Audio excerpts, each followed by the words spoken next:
സ്റ്റേഷനിൽ ട്രെയിൻ ഇറങ്ങി. ഞങ്ങൾ നാട്ടിൽ തന്നെ പാക്കേജ് ബുക്ക് ചെയ്തതുകൊണ്ട് അവരവിടെ ബേക്കും കാര്യങ്ങളും റെഡി ആക്കിയിരുന്നു. ആ സ്കൂട്ടി എടുത്ത് നേരെ റൂമിലോട്ട് പോയി. റൂമിലേക്ക് ഏകദേശം ഒരു 1 hour ടൈം ഉണ്ടായിരുന്നു. ഞങ്ങൾ സൗത്ത് ഗോവയിലാണ് ട്രെയിൻ ഇറങ്ങിയത്. റൂം കാര്യങ്ങൾ വരുന്നത് നോർത്ത് ഗോവയിലാണ്.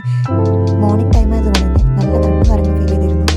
അങ്ങനെ ഞങ്ങൾ റൂമിലെത്തി. സാധാരണ നോർമൽ റൂമായിരുന്നു ബുക്ക് ചെയ്തിരുന്നത്. പിന്നെ ഉറങ്ങി എണീച്ച് പിറ്റേ ദിവസം രാവിലെ ബ്രേക്ക്ഫാസ്റ്റിന് ഞങ്ങൾ കേരള റെസ്റ്റോറൻറ്റിലെത്തി.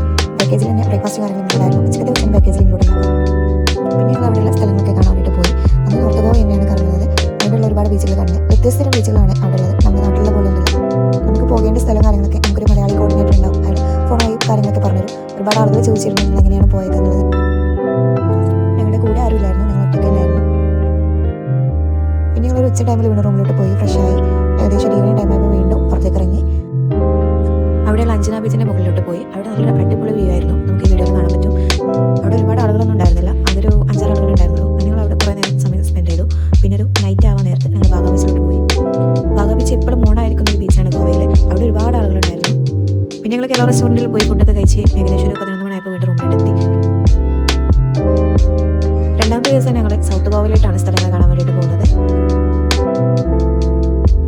ഞങ്ങൾ സൗത്ത് ഗോവയിലെ പഞ്ചിം സിറ്റിയിലെത്തി. അവിടുത്തെ ബിൽഡിങ്സും കാര്യങ്ങളൊക്കെ കാണാൻ ഭയങ്കര കളർഫുള്ളായിട്ട് നല്ല അടിപൊളിയായിരുന്നു. പണ്ട് കാലത്ത് ബ്രിട്ടീഷുകാരുണ്ടാക്കിയതാണ് ഈ ബിൽഡിങ്സൊക്കെ. അവിടുന്ന് കുറച്ച് ഫോട്ടോസും കാര്യങ്ങളൊക്കെ എടുത്ത് ഞങ്ങൾ അവിടെയുള്ള ഫൊണ്ടേനിയ സിറ്റിയിലോട്ട് പോയി. അവിടെ ഒരുപാട് ടൂറിസ്റ്റുകൾ ഉണ്ടായിരുന്നു. കൂടാതെ തന്നെ ഒരുപാട് കലാകാരന്മാരുണ്ടായിരുന്നു. 3 day 2 night ഒരു പാക്കേജ് ആയിരുന്നു ഞങ്ങൾ എടുത്തിരുന്നത്. പിന്നെ ഞങ്ങൾ സൗത്ത് ഗോവയിലുള്ള തന്നെ മിറാമർ ബീച്ചിലോട്ട് പോയി. അവിടെ കുറച്ച് സമയം സ്പെൻഡ് ചെയ്ത് ഞങ്ങൾ നോർത്ത് ഗോവയിലേക്ക് തന്നെ തിരിച്ചു. പോകുന്ന വഴിയിൽ ഫുഡൊക്കെ കഴിച്ച് പിന്നെ റൂമിലോട്ടെത്തി. വീണ്ടും ഒന്ന് ഫ്രഷ് ആയി ഞങ്ങൾ അവിടെയുള്ള കലങ്കോട്ട ബീച്ചിലേക്ക് പോയി. അവിടെ നൈറ്റ് വൈബ് അടിപൊളിയായിരുന്നു.